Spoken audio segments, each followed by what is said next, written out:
everyone. So today we are going to talk about functions. Now, I am your teacher for General Mathematics for grade 11. And disclaimer first, this is not an official video from the DepEd Central Office, but this is just a supplemental video for the modules that we have sent you. So today we are going to discuss about functions.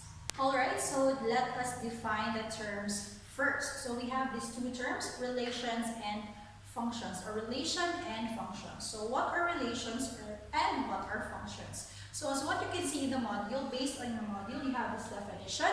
Relation is any set of ordered pairs. Ibig sabihin, pares-pares ang imuhang first element o another element, or first number o second number. Now, in a set of ordered pairs, natay gitawag din ha nga domain and the range. Now, the domain, usually denoted as X, are the first elements of your ordered pairs or set of ordered pairs. And then the range is the second element, usually denoted with Y. So, kana siya, muna siya ang second element sa imong set of ordered pairs. Now, there's a special type of relation which we call the function. So, a function is a relation or rule of correspondence wherein two elements such that each element in the domain corresponds to exactly one element in the range. Ibig sabihin, ang imuhang domain is nakapares lang siya sa isa ka element nga naa sa imuhang range. Or, ang imuhang first element is nakapair lang siya sa isa ka number na naa sa imuhang second elements. Right? I'll give you an example. Alright, so we have four sets. We have set A, set B, set C, and set D. These are all sets from the modules that we gave you. Alright? For set A, you have these ordered pairs. No? So, pag itong ordered pairs, syempre pares-pares. So, you have 1 and 2 for your first pair. You have 2 and 3 for your second pair. You have 3, 4 for your third pair. And 4 and 5 for your fourth pair. Now, as what I have told you in the definition, all first elements are called domain. Okay? So, therefore, your first element, this is your domain, or X. And your second elements are your range, or your Y. Okay? So, kung ato na siyang mata-matahon, okay, makita na nimo nga ang imuhang domain na kay 1, 2, 3, and 4. Sa imuhang Y, ang imuhang range is na kay 2, 3, 4, and 5. Now, for those who are starting with this kind of problem, or if you want to know whether this set is a function or not. So, akong gina-recommend is you do it the tinamban way. No? Tinamban atong gamitan natin og kanang graphical representation. So, for example, this one, now for set A, atong buhaton is you're going to put all your x's and all your y's, or all your domain in one group and all your range in one group. So, butang po siya og x and y. So, let's have set A. You have 1, you have 2, you have 3, and you have 4. Right? Now, let's write all your range. So, you have 2, 3, 4, and 5. Now, if we're going to pair this up, right? So, what you can see, ang imuhang domain, isa lang ang iyahang kapares sa imuhang range. Therefore, set A is a function. Okay? Now, how about set B? Let us go with set B. Set B, you have all your domains and your range. So, you have 3, you have 4, 5, and 6. Actually, you have the same range. You also have 3, 4, 5, and 6. We're going to pair this up. Therefore, tanawan nimo ang imuhang domain, isa lang iyang kapares sa imuhang range. Therefore, your set B is also a function. How about set C and set D? Okay, set C and set D, let's have here. So let's go with set C. Okay, so for your X and your Y. So we have 1, 0, -1, and 0. Since nakakaduha ka 0, you do not have to repeat that one. Therefore, sa inyo nakitaan din na nakakaduha ka 0, so we can omit that one. Okay? Next here is your Y. Sa imong Y, nakakay 0. You also have 1. Then you have another 0. And you have -1. So, ato silang i-pair up. So, si 1 o si 0, nag-pair siya. Okay? Si 0 o si 1, pair po sila. Okay? You have -1 and 0, pair sila. And then, diri sa imong 0, kung diri sa imong -1, pair sila. What can you see?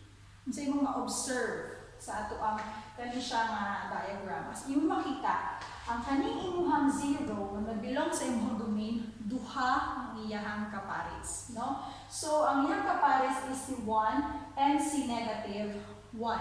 Remember the rule nga atong gibasa kaganina, that a function should have ang iyahang domain is isa lang ang kapares sa imuhang range. Therefore, this does not follow the rule, right? Therefore, your set C is not a function. Dili siya function. Right? How about letter D? So now, set D, we have X and your Y's. Have A, B, C, and another A. Diba? So, yan ang isulat direct. Same lang man sila nga element. How about si mong Y? You have B, C, D, and another D. So, di na po nato sila isulat. Ang saka D. Therefore, let's match this up. So, A and B are matched. B and C match. C and D is a pair. And A and D is a pair. Unsa ang nag-violate sa rule? Si A. Si A nasa domain. Ipare siya sa duha ka elements nga nasa imong range. Kay B o kay D. Therefore, this is not a function. Okay? So that is how you determine if a set of ordered pairs is a function or not a function. So there are other ways for us to determine if a set of ordered pairs is a function or not. And I'm going to show that one to you right now. Alright, so what if you are given a table of values? So this is what table of values looks like. So you have A, here's set A, set B, and set C. You also have your X and your Y. That means this is your domain. All of these are the elements in your domain. And sa baba, sa ubos, mo ni siya kanan ang imuhang set or ang imuhang elements sa imuhang range na makita. No? So, as what you can see, kung imo siyang tanawin na, ito mo siyang mata-matahon, ang method ani is mata-mata. So, you have 1 and 2 for your first pair, 2 and 4 sa imong second pair, 3 and 6 sa imong third pair, 4 and 8 sa imong fourth pair, 5 and 10 sa imong fifth pair, and 6 and 12 sa imong sixth pair. Now, if you're going to look at this, naa kay number sa imong domain nga nagbalik-balik siya o ka-pair sa imong baba. So what you can see, wala individually, wala nagbalik na number. So automatically, you can see that set A is a function, right? How about looking at our set B? in set B, your domain is here, your range is nasa baba. Let us see the pairing. We have 4 and negative 5, negative 3 and negative 2, 1 and negative 2, 2 and negative 2, 5 and 0. Tanawa nato sa imong domain. Naamay nagbalik na number sa imong domain, hindi pare sa imong range. Wala. Right? Pero tanawa ninyo siya, ma'am. Tanawa ma'am, nagbalik-balik na ang negative 2. Yes, nagbalik-balik imong negative 2. But remember, your negative 2 is in your range. Diba? So, dili nato na siya makonsider na nagbalik-balik sa imong domain. Always remember this. Domain lang siya, no? Sa domain ta mag-base. Kung na-pair pa siya o balik-balik or wala. So, automatically, since wala siya nag-pair sa lain ng imong domain, then you can say that this set is a function. Okay? Now, let's go to your last example, your set C. So, here are all your domain. Here is your range. So, you have 0 and 3, negative 1 and 4, 4 and 0, 2 and negative 1, negative 1 and 1. So, what can you observe? Nagbalik-balik That's right. Nagbalik-balik ang imuhang negative 1 na naa sa imuhang domain. Right? Therefore, wala siya nag-follow sa rule or nag-violate siya sa rule. Therefore, your set C is not a function. Okay? How about other methods? We have 2 more.